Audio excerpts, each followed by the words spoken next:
Are you ready for some good news?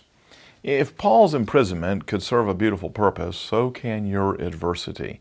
Here's today's text from Philippians chapter 1. I want you to know, brothers, that what has happened to me has really served to advance the gospel, so that it has become known throughout the whole imperial guard and to all the rest that my imprisonment is for Christ. That's Philippians 1, 12 to 13.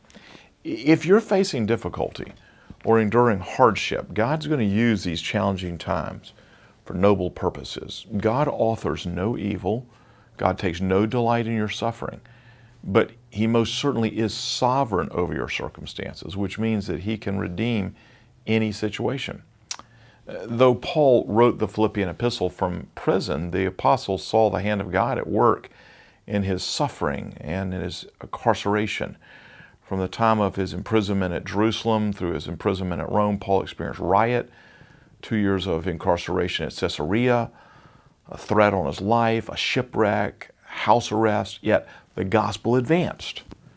Paul's incarceration put him in contact with a select group of leaders, soldiers, and Roman officials who came under the sound of the gospel, and a new evangelistic zeal emerged in the church at Rome. We like to make sense of life by putting everything in a tidy box. Life's simpler if we can label everything either black or white, but real life isn't like that. Real life is an admixture of sorrows and joys that somehow God weaves together into a tapestry of grace. Paul's imprisonment was bad, but there was good happening in the midst of it.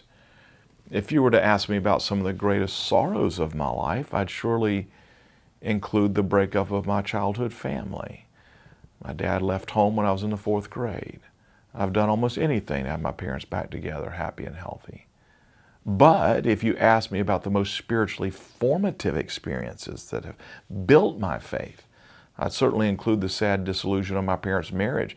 When my father left home, my mother called out to God, and He answered her via a friend who introduced her to a personal relationship with Christ. In turn, my mom shared Christ with me, and our family joined a powerful gospel-centered church that shaped me into who I am.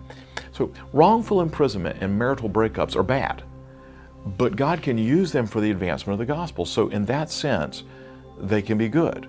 Whatever you're going through now, take heart. God can use it for good, and that's the gospel. Well, that's today's daily devotional. If you want more good news, go to sharingthelight.org, and there you can find the whole broadcast and lots of other resources to help you in your walk. sharingthelight.org.